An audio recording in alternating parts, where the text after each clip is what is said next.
Fala galera, o tema de hoje é Salmo 1, roda dos escarnecedores. Bem-aventurado é o homem que não anda segundo o conselho dos ímpios, nem se detém na roda dos escarnecedores. Antes tem o seu prazer na lei do Senhor, e na sua lei medita de dia e de noite, e será como árvore plantada junto ao ribeiro. Roda dos escarnecedores.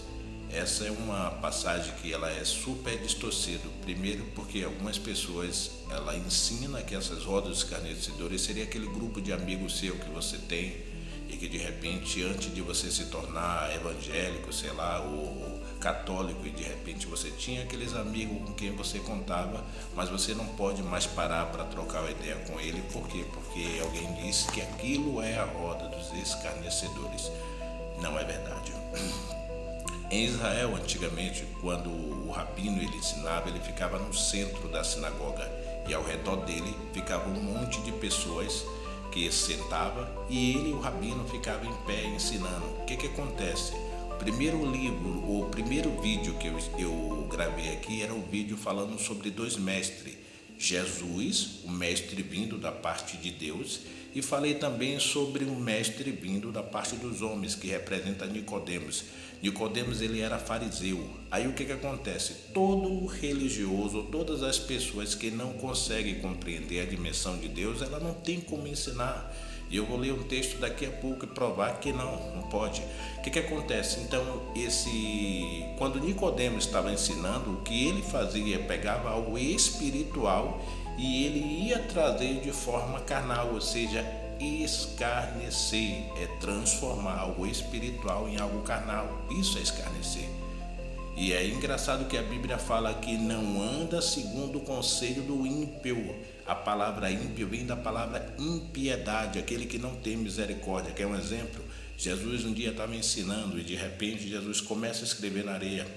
E o pessoal trouxeram uma mulher que tinha sido apanhada em adultério e estava pedindo para que ele apedrejasse, e ele continua escrevendo. As pessoas que estavam ali, ele tinha misericórdia daquela mulher. Eles queriam que Jesus apedrejasse a mulher. Por que razão mesmo? Está escrito. Quer dizer que se alguma coisa estiver escrito, e ainda que pareça ser terrível, eu vou fazer em nome de Deus. É o que eles estão fazendo. E o que acontece? Jesus não faz aquilo. Por que Jesus não fez? Porque ele sabia que a interpretação estava errada, equivocada. Então ele não cumpriu. E a Bíblia ensina que Jesus ele veio para cumprir a lei e não revogar. Só que Jesus ele vai cumprir a lei segundo aquilo que Deus falou. No livro de Isaías eu já expliquei, 55, capítulo 8, deixa claro, Deus falando: meu pensamento não são como o de vocês, o meu caminho não é como o de vocês. Assim como o céu é mais alto do que a terra, assim os meus pensamentos são mais elevados do que o de vocês. Então a mulher que deveria ser apedrejada não era uma mulher física, era uma mulher espiritual. E sim, Jesus sempre apedrejou essa mulher que representa a prostituta.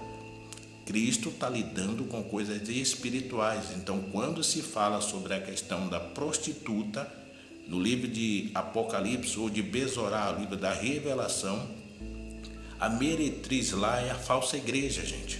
Não é uma mulher. Jezebel representa a falsa igreja, não é uma mulher. E ela sim, ela tem que ser apedrejada, mas não é pedra física. A pedra representa a palavra genuína, a palavra verdadeira. Quando ela é direcionada contra a falsa igreja, ela é como pedra, ela destrói essa igreja. E quando essa mesma palavra é direcionada para a igreja de Cristo, ela é pão, ela alimenta o espírito do ser humano. E aí, para finalizar, eu vou ler aqui um texto que está no livro de 1 Coríntios.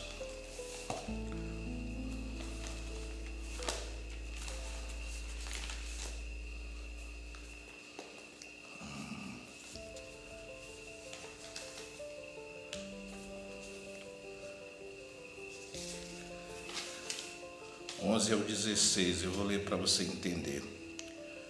Pois quem conhece os pensamentos do homem, a não ser o espírito do homem que nele está. Da mesma forma, ninguém conhece os pensamentos de Deus, a não ser o espírito de Deus.